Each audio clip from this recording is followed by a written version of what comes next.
শরীরের সবচেয়ে গুরুত্বপূর্ণ বাহ্যিক অঙ্গ কোনটি?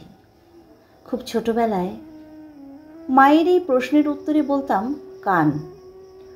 মা তার উত্তরে মাথা নেড়ে বলতেন, না, ঠিক হয়নি।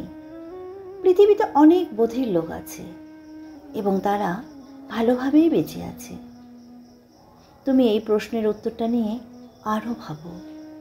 আমি শীঘ্রই এই প্রশ্নটা আবার জিজ্ঞেস করব।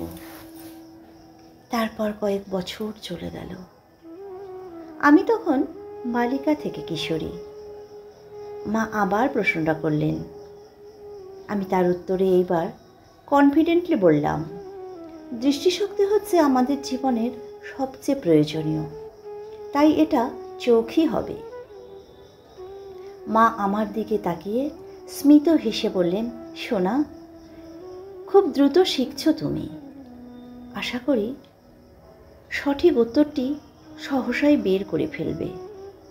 তোমার এই উত্তরটি সঠিক হয়নি, কারণ পৃথিবীতে অনেক অন্ধ লোক বাস করে। তারা সবাই অসুখী নয়। সঠিক উত্তর দিতে না পেরে আমি খুবই হতাশ হলাম, কিন্তু হাল ছাড়লাম না। আর কয়েকবার এই প্রশ্নের উত্তর মাকে বলেছিলাম। মা প্রতিবারই আমার উত্তর শুনে মাথা নেড়ে বলতেন, তুমি কিন্তু দিন দিন বুদ্ধিমতী হচ্ছ। আশা করি সঠিক উত্তরটি তুমি পেয়ে যাবে। তারপর অনেকগুলো দিন চলে গেছে। একদিন আমার বাবা মারা গেলেন। সবাই শোকে বিহ্বল। আত্মীয় স্বজন, পাড়া পড়শি অনেকেই কাঁদলেন।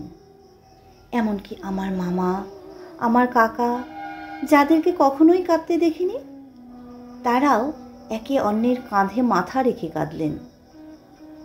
বাবাকে দাহ করে এসে আমি যখন অন্ধকার ঘরে মায়ের সামনে দাঁড়ালাম, মা আমাকে ফিসফিস করে বললেন, সোনা, তুমি কি এখন বলতে পারবে শরীরের সবচেয়ে গুরুত্বপূর্ণ বাহ্যিক অঙ্গ কোনটি?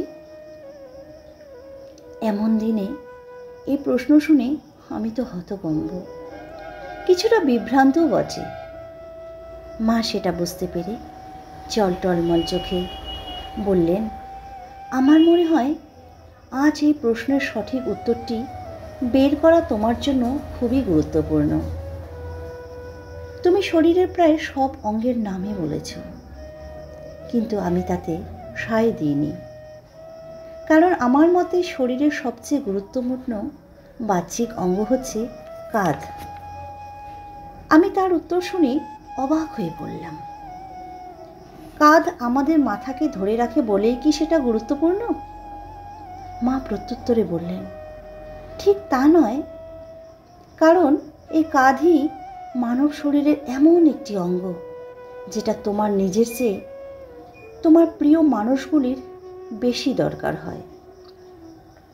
প্রতিটি মানুষের জীবনের কোনো না কোনো সময় একটি স্বাচ্ছন্দ্যময় কাঁধের প্রয়োজন হয়, যার উপর মাথা রেখে সে নিশ্চিন্তে কাঁদতে পারে। আমি আশা করি তোমার জীবনে প্রয়োজনের দিনে এমন কাঁধের সংখ্যার যেন অভাব না হয়।